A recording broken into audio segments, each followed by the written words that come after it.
एक छोटा लड़का राजू अपने घर की छत पर गेंद खेलता है। नई गेंद को पाकर वो बहुत खुश है। गेंद को कभी इधर उछालता है तो कभी उधर उछालता है। गेंद अचानक छत पर से नीचे गिर जाती है। गेंद को पकड़ने के चक्कर में राजू भी छत से नीचे गिर जाता है और छत पर से गिरते ही राजू के मुंह से खून निकलने लगता है और वहां भीड़ इकट्ठा हो जाती है। एम्बुलेंस के आते आते राजू दम तोड़ देता है। उसकी आत्मा उस गेंद में प्रवेश कर जाती है।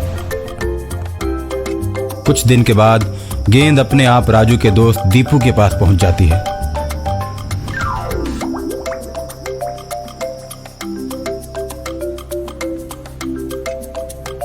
दीपू भी गेंद से खेलने लगता है और अचानक एक रात राजू दीपू को जगाता है। उसके हाथ में गेंद होती है। चलो ना बाहर खेलने चलते हैं। दीपू जब अपने मरे हुए दोस्त राजू को देखता है तो हक्का बक्का रह जाता है और कहता है, दोस्त तुम तो मर चुके हो, मेरे पास कैसे आ गए? और वो भी इतनी रात को कोई गेंद खेलता है क्या? मुझे सोने दो, कल सुबह उठकर मुझे स्कूल भी जाना है। यार मेरे साथ कोई नहीं खेलता, मैं एकदम अकेला पड़ गया हूँ। मैंने सोचा कि तुम मेरे दोस्त हो, मेरे साथ जरूर खेलोगे, लेकिन तुमने भी मना कर दिया। कोई बात नहीं, अपनी किस्मत ही कुछ ऐसी है। ऐसा मत कहो दोस्त, मैं तुम्हारे साथ जरूर खेलूंगा। संडे को जब स्कूल की छुट्टी रहेगी तब तुम मेरे पास चले आना और मैं तुम्हारे साथ खेलूंगा, ठीक है? एक दिन स्कूल में छुट्टी होने के बाद दीपू घर की तरफ जाता है। उसके स्कूल के ही 2-4 बदमाश लड़के दीपू को मारने की फिराक में लग जाते हैं और दीपू को सुनसान रास्तों में अकेले पाकर मारने लगते हैं। राजू को इस बात की जानकारी हो जाती है और राजू की आत्मा दीपू की मदद करने के लिए पहुंच जाती है। राजू दीपू की आत्मा में प्रवेश कर जाता है। उसके बाद दीपू सब पर भारी पड़ने लगता है और चारों को मारकर गिरा देता है। उसके बाद वे चारों भाग जाते हैं। सभी के भाग जाने के बाद दीपू के सामने राजू आता है और कहता है, दीपू यार, ये चारों बहुत बदमाश लड़के हैं। आज तो मैंने सिर्फ इनको मारा है और छोड़ दिया। अब दोबारा अगर तुमको छेड़ेंगे ना तो इनका गला दबाकर हमेशा के लिए मार दूंगा। तुम्हें कोई नुकसान पहुंचाता है तो मुझे अच्छा नहीं लगता। इसी तरह दोनों बातें करते हुए आगे बढ़ते हैं। कुछ देर में दीपू अपने घर आ जाता है और राजू की आत्मा गायब हो जाती है। अगले दिन फिर स्कूल में चारों लड़के मिलकर दीपू को खूब मारते हैं। दीपू अचेत हो जाता है।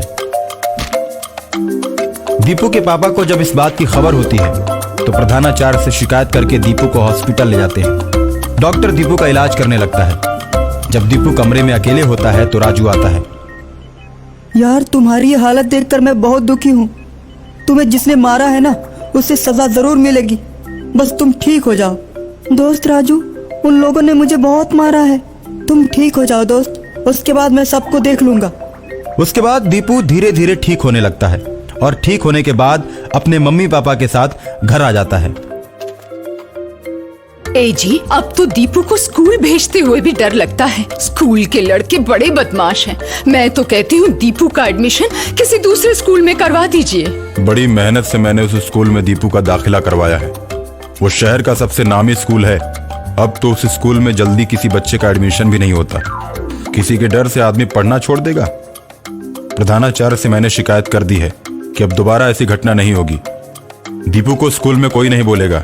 टीचर इस बात पर ध्यान देंगे।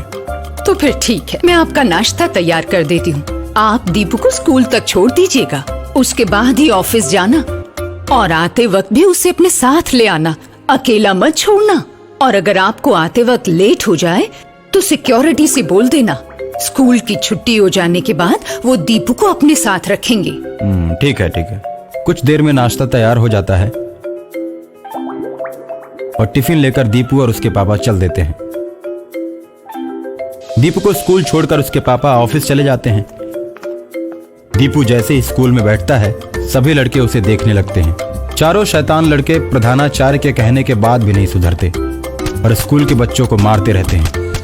एक दिन प्लेग्राउंड में दीपू के साथ चारों लड़के भी क्रिकेट खेलते हैं। चारों ग्राउंड में खेलते समय बाकी सभी लड़कों को तंग करते हैं और खेल खेल में बॉल से लड़कों को मारते हैं। राजू जब इस तरह की बात देखता है तो उसे बर्दाश्त नहीं होता। वो ग्राउंड में दीपू की आत्मा में प्रवेश करता है। दीपू बैटिंग करता है और उधर से बदमाश लड़के बॉलिंग करा रहे होते हैं। दीपू उनके बॉल पर बैट से करारा शॉट लगाता है। चारों में से एक शैतान बच्चे को जाकर बॉल लगती है और वो प्लेग्राउंड में गिर जाता है और उसके बाद वो चारों दीपू पर टूट पड़ते हैं।